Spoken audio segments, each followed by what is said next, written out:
Vamos a hablar en esta noche bajo este tema, identificando la vida. Se hace necesario que la iglesia pueda entender, pueda comprender de qué se trata el Evangelio. Se hace necesario que la iglesia pueda comprender qué es lo que nos reúne cada día en el cual estamos acá. Pero no solamente eso, se hace necesario de que nosotros podamos entender qué motiva su vida cada día al usted levantarse, qué le motiva la oración, qué le motiva consultar las escrituras. Entonces, todas estas cosas se hace necesario que nosotros identifiquemos, y obviamente la palabra del Señor nos da luz acerca de todo esto. En el libro de Efesios capítulo 4, a partir del verso 17, estaré leyendo Efesios 4, partiendo del verso 17, dice así. ¿Lo tienen? Esto pues digo y requiero en el Señor, que ya no andéis como los otros gentiles que andan en la vanidad de su mente, teniendo el entendimiento entenebrecido, ajenos de la vida de Dios por la ignorancia que en ellos hay, por la dureza de su corazón, los cuales después que perdieron toda sensibilidad, se entregaron a la lascivia para cometer con avidez toda clase de impureza.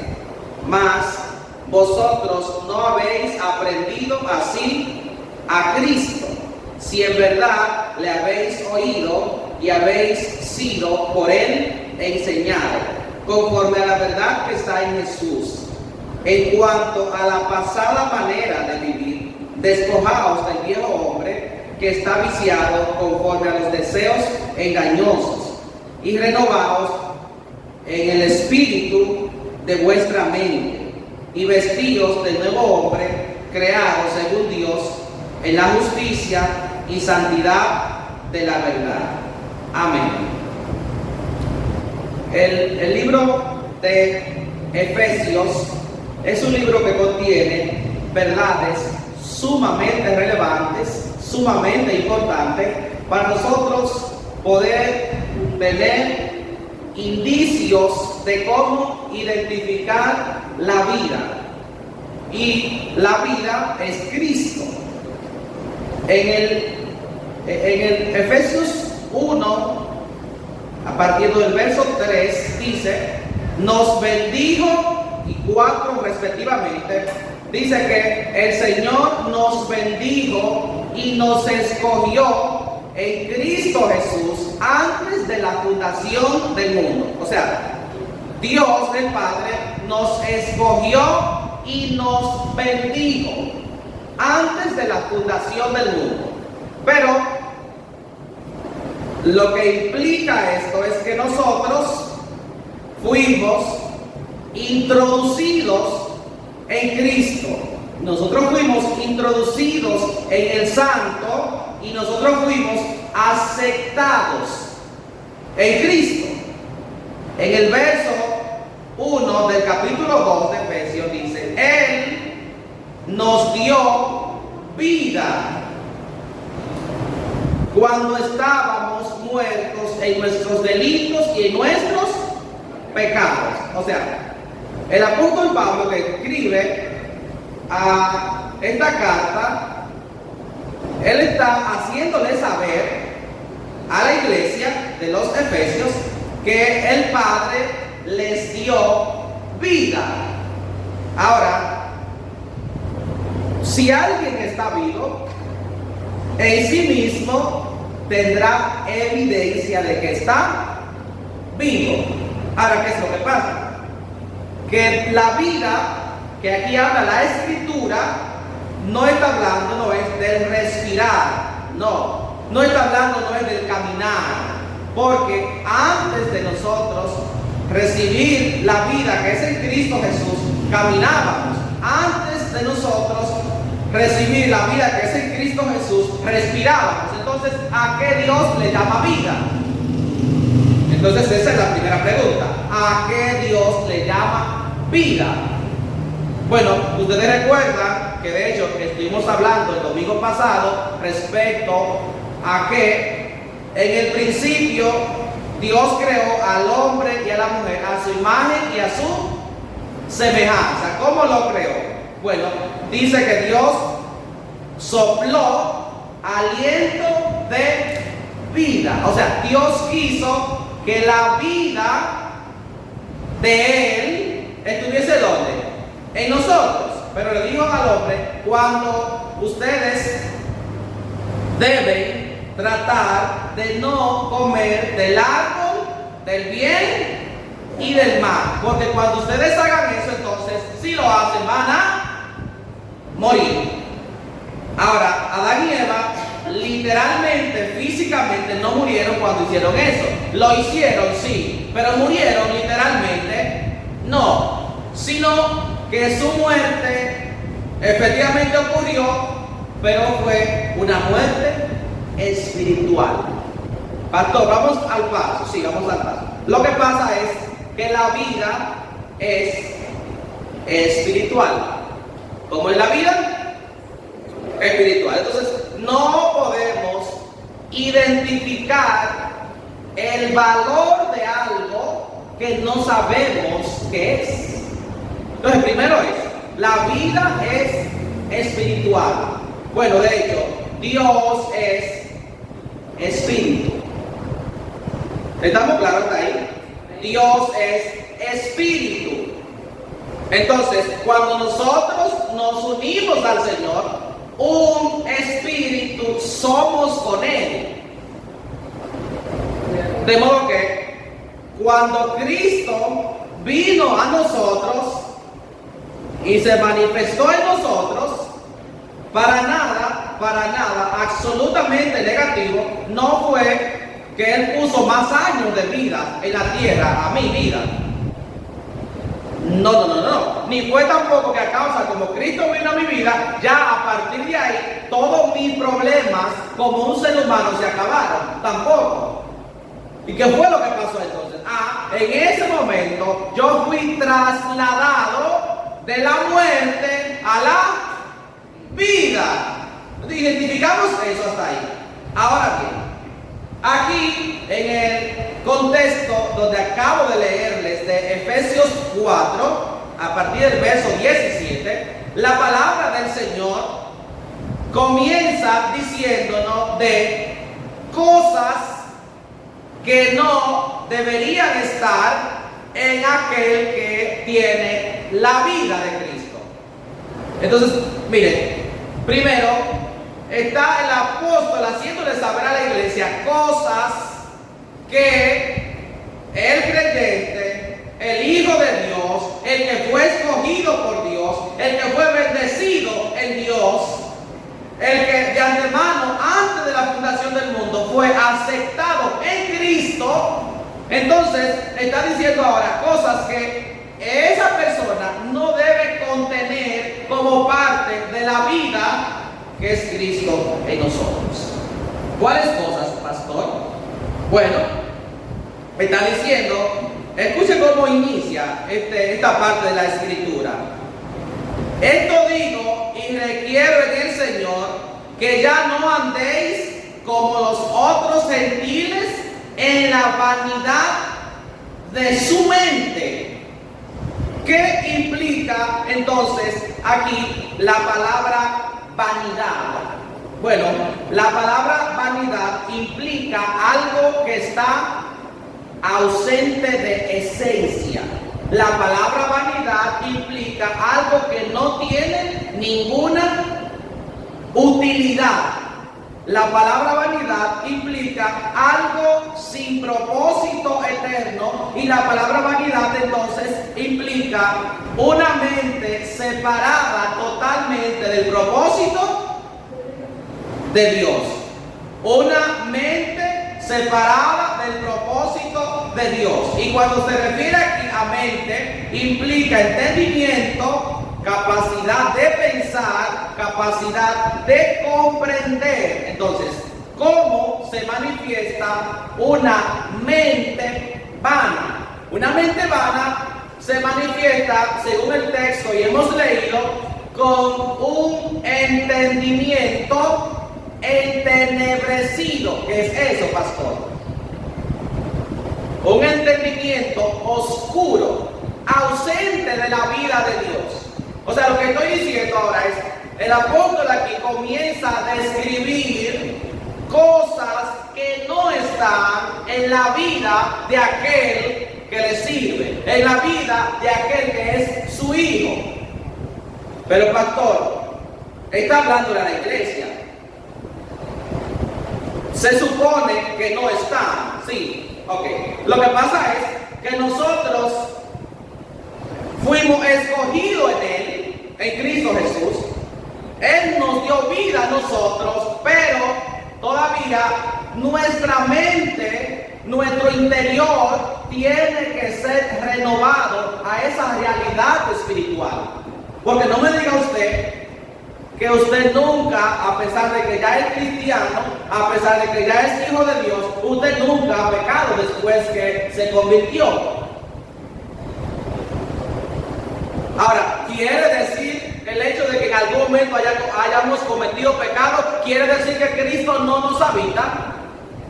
No. Quiere decir que el proceso de transformación en nosotros todavía no es perfecto, porque estamos en un cuerpo pecaminoso, y aunque a la verdad el espíritu es fuerte, pero la carne es débil. ¿Qué es lo que estoy diciendo entonces? Estoy diciendo que se hace necesario que nosotros entonces sepamos que una persona, cuando tiene este tipo de entendimiento, se le dificulta identificar lo relacionado a Dios.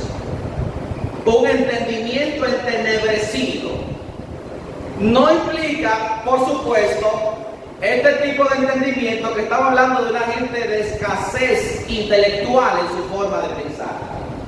No, para nada. Estamos hablando de una persona que en su forma de pensar es incapaz de identificar aquella cosa a la que Dios llama vida, que es Cristo en nosotros. Cristo en nosotros es a lo único que Dios llama vida. Ahora, el tipo de personas que tienen su entendimiento entenebrecido produce una vida ajena a la voluntad de Dios. ¿Qué produce?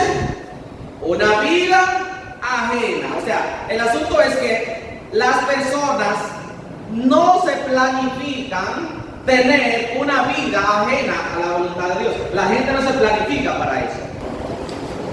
¿Qué es lo que pasa entonces en ese sentido, pastor? Bueno, lo que pasa es que, primero, si los pensamientos continuamente son al mal, si los pensamientos continuamente son al mal, entonces la conducta va a reflejar los pensamientos. Voy a repetir esto.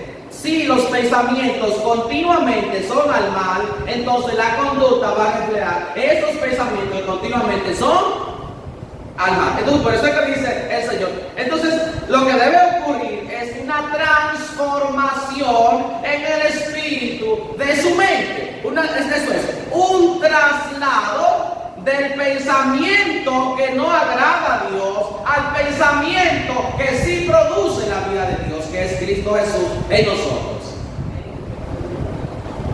Entonces, una persona que continuamente tiende a pensar fuera de la voluntad de Dios es una persona que continuamente va a estar manifestando una conducta que para nada es aquello que Dios espera en él.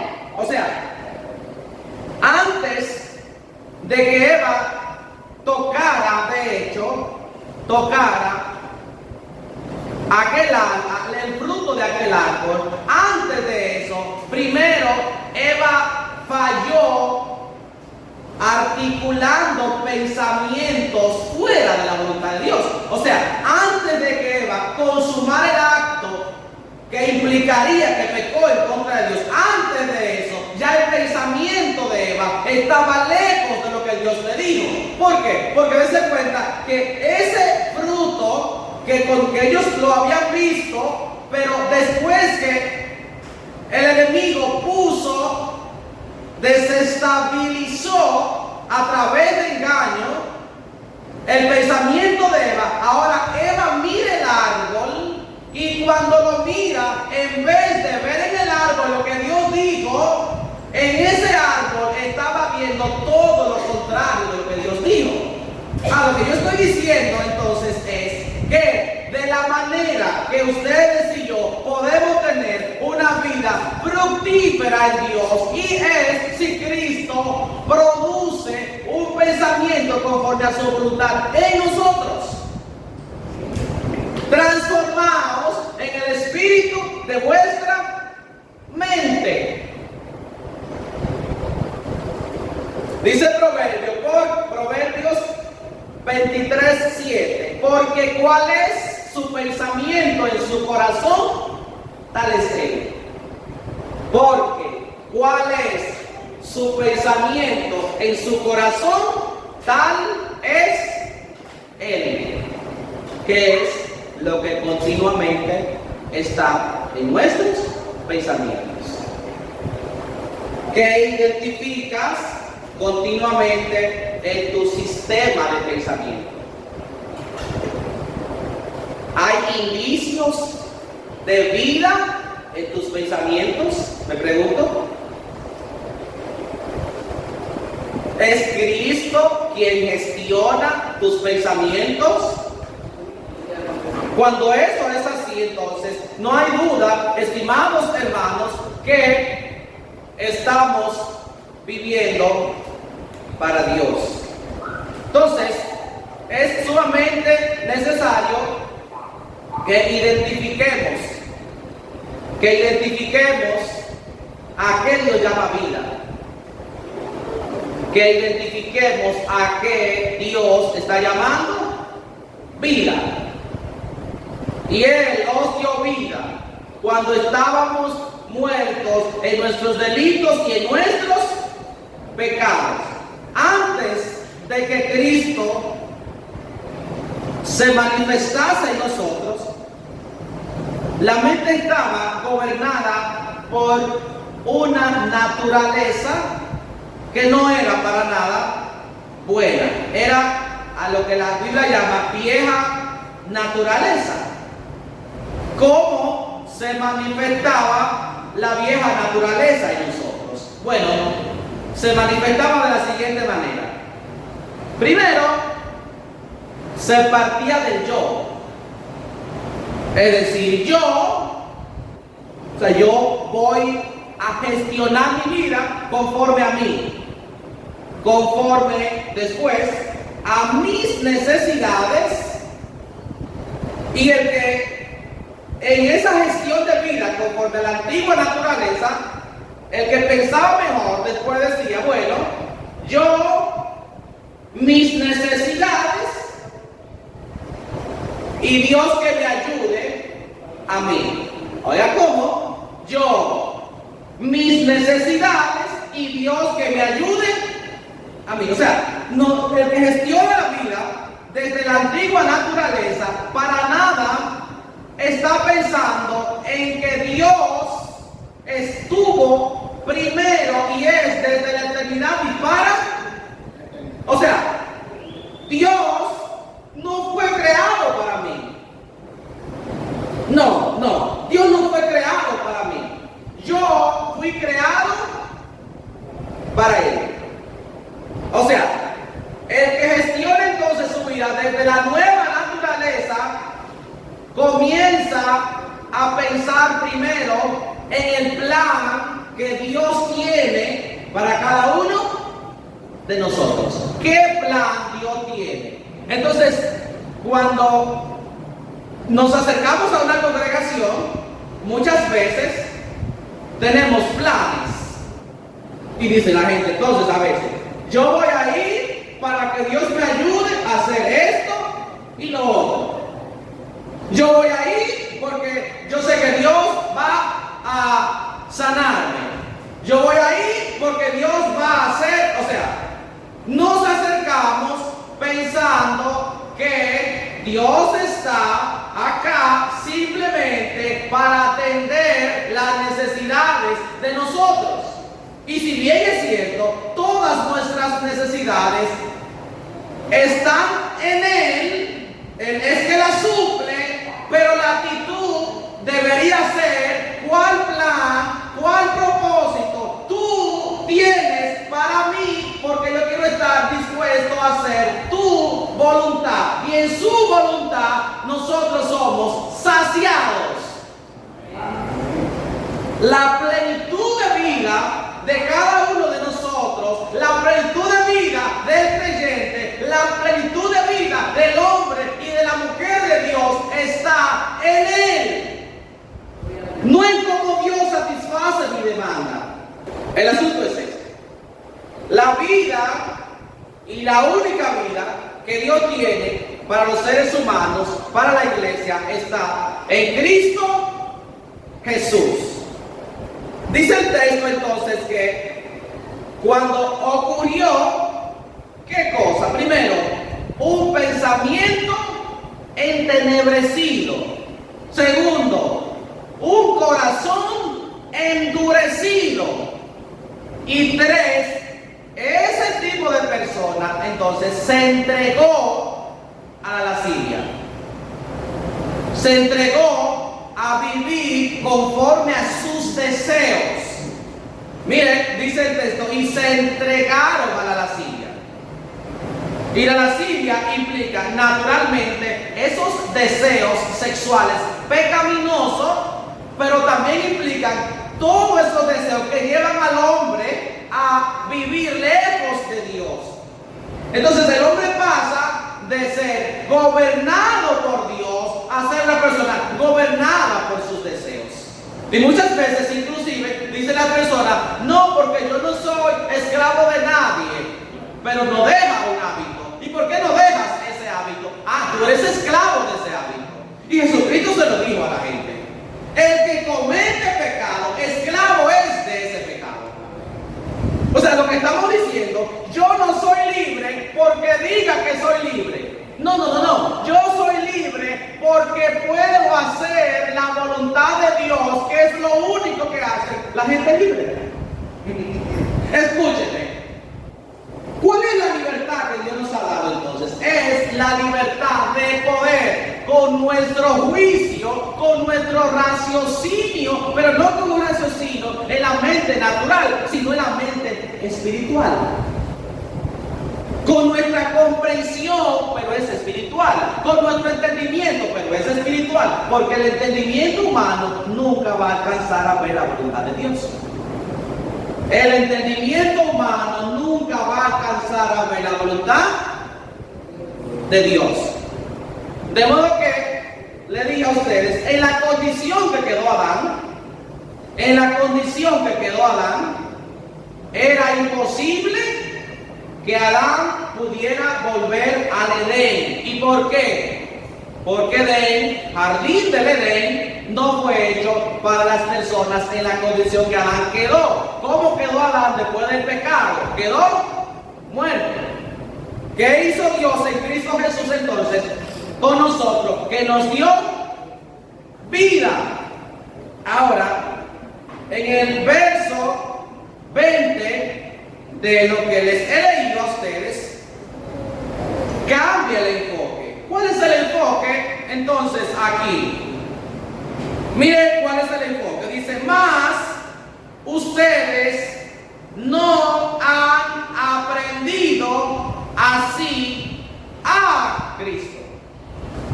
Preste atención, por favor, en cómo el apóstol Pablo articula esta parte aquí. No está diciendo, No porque ustedes no siguieron la real doctrina que le dio Cristo. No, no está diciendo, no porque ustedes no siguieron las enseñanzas de Cristo. No, porque no se trata aquí, en el texto que estoy leyendo, no se trata de las enseñanzas de Cristo. No se trata inclusive de la doctrina del conjunto de normas que dieron los apóstoles. No, dice, porque ustedes no aprendieron así a Cristo. ¿Qué es lo que está diciendo? Es que la vida de Cristo expresada en nosotros tiene una manera natural de manifestarse. Voy a repetir esto. La vida de Cristo en nosotros tiene una manera natural de expresarse. Y decía Pablo, mas no vivo yo, sino vive Cristo en mí. ¿Cuál es el detalle entonces? El detalle es que ahora lo que se está esperando no es una expresión de cómo yo puedo parecerme a. No. Se está esperando una expresión de cómo es Cristo. ¿Cómo es Cristo entonces? ¿Qué manifiesta Cristo? Mire qué manifiesta Cristo. Dice, si en verdad le habéis oído. Présteme atención, por favor. A partir del verso 20 dice, yo repito, mas ustedes no han aprendido así a Cristo. Y escuche el 21. Si en verdad le habéis oído, pero no está diciendo si ustedes escucharon de Cristo. No. Está diciendo si ustedes oyeron a Cristo. Una cosa es que ustedes escuchen hablar de alguien y otra es que ustedes hablen con esa persona. Una cosa es que yo le describa a ustedes cómo es Cristo, pero porque yo le describa cómo es Cristo, ustedes ninguno conocen a Cristo. Entonces, la predicación, escúcheme con cuidado, la predicación no es yo describirle a ustedes cómo es Cristo. Es yo presentarle a Cristo. Entonces, ¿cómo es esto, pastor? Entonces, ¿cómo Cristo me habla a mí? Él dijo, y está profetizado desde el profeta Joel, porque en aquel tiempo derramaré de mi espíritu, y vuestros hijos y vuestras hijas van a profetizar, y los jóvenes van a ver visiones. De hecho, dice la palabra, sobre toda carne pondré mi espíritu. Para lo que les estoy diciendo a ustedes, dice más inclusive, y pondré mis leyes en su mente y en su corazón. Y escuche, y nadie le dirá a otro, conoce al Señor, porque todos me conocerán, desde el más pequeño hasta el más grande. ¿Cómo le conocerás? Él personalmente se te da a conocer. Pastor, es que no he escuchado audiblemente su voz. Amados, amadas, tenemos que comprender que es una vida que está justo dentro de usted, y desde usted la palabra de vida para expresarse no está esperando ser escuchada, está esperando ser comprendida. Yo oro al Señor que podamos llegar a esta comprensión. ¿Cuál comprensión? Que es que Cristo vive dentro de nosotros, y desde dentro de nosotros Él se manifiesta, que su palabra está escrita en nuestra mente y en nuestro corazón. Entonces el llamado ahora no es a que podamos ser introducidos otra vez a Cristo. Ya fuimos introducidos conducirnos a Cristo. El llamado es a que le expresemos a Él. Amén. Que son dos cosas diferentes. El llamado no es otra vez a nacer de nuevo, aquel que nació de nuevo. No. El llamado es a ver lo que implica estar en Cristo, lo que implica verle a Él. Entonces ya no estamos gobernados por la antigua naturaleza, sino estamos gobernados por Cristo. Entonces, el texto acá nos dice, escúchenme, el 21 lo voy a repetir: si en verdad le habéis oído y habéis sido por Él enseñados. No está diciendo, miren, y si alguien le habló de Cristo a ustedes, entonces pórtense bien. No. Pablo no espera que la iglesia esté siguiendo la enseñanza de un hombre que le está hablando de Cristo. No. Pablo está dando una enseñanza donde lleva a cada creyente a tener una experiencia personal con aquel que le habla, con aquel que le compró en la cruz del Calvario. Es una experiencia con él. Ahora, ¿quién puede decirme a mí que yo no estoy vivo? O sea, ¿quién puede decirme a mí que no tengo la vida de Él? Porque ahora hay personas a veces que están en las congregaciones esperando que el pastor le profetice: mira, y Cristo está en ti. Pero ninguno de ustedes tiene que decirme que tengo un micrófono en la mano. Sí. Así, a mí hay que profetizarme. Y mira, Kenny, Dios te va a bendecir grandemente. Nadie que me diga eso, porque es que la bendición me habita. O sea, nadie tiene que decirme, y yo veo a Cristo dentro de ti. Gracias, felicidades que lo ves. Pero si tú lo ves que está fuera de mí, ¿cuánto yo que lo disfruto? O sea, lo que les estoy diciendo a ustedes es que la vida en usted es identificable.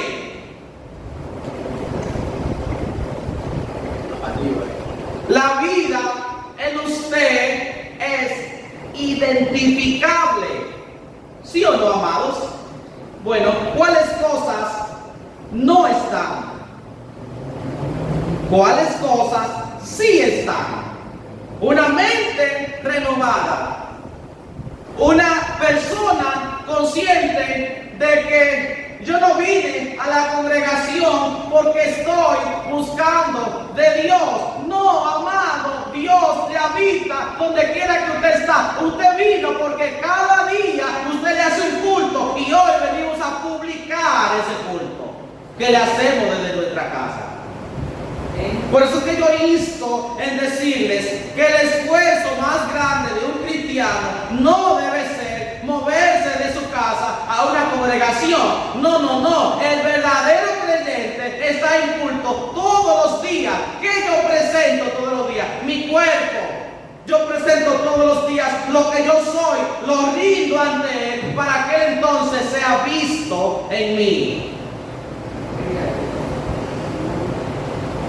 Dice el 22, en cuanto a la pasada manera de vivir, despójense del viejo hombre que está viciado conforme a los deseos engañosos. Es necesario, entonces, nosotros entender que nosotros no estamos ante un conjunto de pedidos aquí para convertirnos en lo que se está pidiendo. O sea, lo que estoy diciendo acá es, dice el texto, en cuanto a la pasada manera de vivir, despojado del viejo hombre que está viciado conforme a los deseos engañosos. El texto es este, amados hermanos.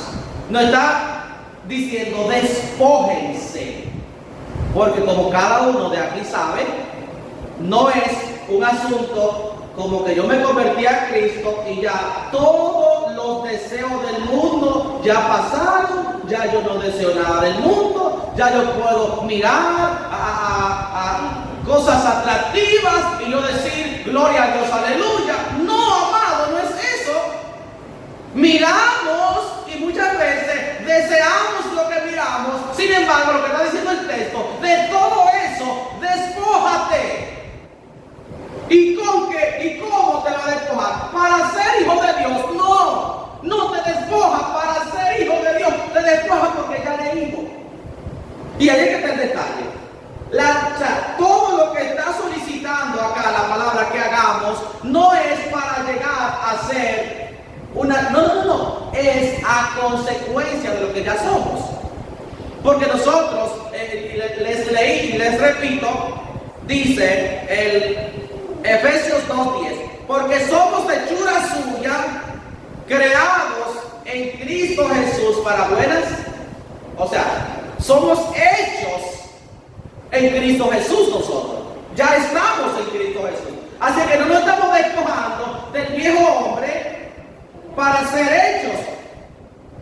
No, somos hechos ya en Él. Amados, somos hechos ya en Él. Ya somos hechos en Él. Ahora, yo no sé si les ha pasado a ustedes que le han dicho a uno de sus hijos que pasa de 15 y a veces se quieren comportar como uno de 5. ¿Les ha pasado a ustedes que un hijo de 15 años quiere comportarse como uno de 5 años? ¿Y qué usted le dice? Mira, ya tú no tienes 5 años. ¿Y por qué? Porque no importa cómo ese muchacho se esté comportando, no tiene 5. ¿Estamos conmigo? O sea, lo que les estoy diciendo a ustedes es esto. Puede ser en algún momento, en alguno de esos días malos, usted amanezca como que no sabe en qué pie está parado, pero aún así usted es hijo de Dios. Y cuando eso sucede, entonces, cuando vengan esos pensamientos, esos malos deseos, usted no va a cambiar a lo bueno, a lo puro, para ser hijo de Dios. No, es porque usted es hijo de Dios. ¿Están conmigo, amados? Porque muchas veces, aún en la misma iglesia, hemos vendido que te vas a portar bien para conseguir esto. No nos vamos a portar bien porque es para conseguir aquello. Nos vamos a portar bien porque es la naturaleza que nos habita. Cristo es santo. Entonces nuestra manifestación tiene que ser pura, tiene que ser santa, porque así es como Él es. Él es santo, Él es puro. Entonces no se espera que nos manifestemos de otra forma. Se espera que nos manifestemos tal y como Él es. Cuéntenme si me van siguiendo, por favor. Bueno, el tema es que en el verso precisamente 29 dice así: ninguna palabra corrompida salga de vuestra boca, sino la que sea buena para la necesaria edificación, a fin de dar gracia a los creyentes. Ninguna, no dice algunas, como dice ninguna. Y yo no sé si les ha pasado que ustedes en algún momento, como yo, hemos querido como recuperar alguna palabra que hayamos dicho. ¿Les ha pasado a ustedes? Que dicen cosas y dicen cosas y decimos cosas y decimos cosas y a veces hasta nos divertimos cuando hacemos esto. Sin embargo, cuando entramos en ese punto de reflexión, cuando nosotros entramos en conciencia de lo que nosotros somos en Cristo y de lo que Cristo es en nosotros, tenemos que decir: wow, dije más de lo que debí decir.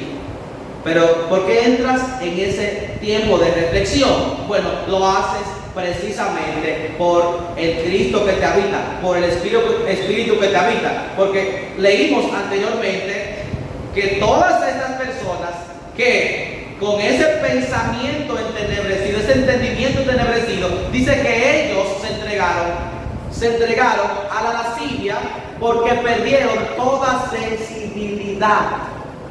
¿Y sabe lo que es perder la sensibilidad? Perder la sensibilidad es perder el discernimiento, perder la capacidad de darte cuenta que estás actuando mal.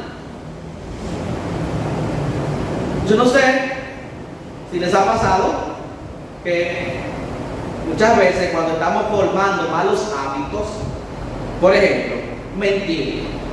Hablas una mentira y te sientes mal. Pero después cuando te toca hablar otra mentira, ya en la segunda mentira no te sientes tan mal.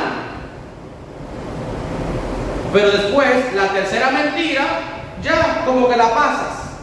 Y la cuarta mentira, ya no sientes absolutamente nada. ¿Y qué es eso? ¿Es que ya hablar mentira es bueno?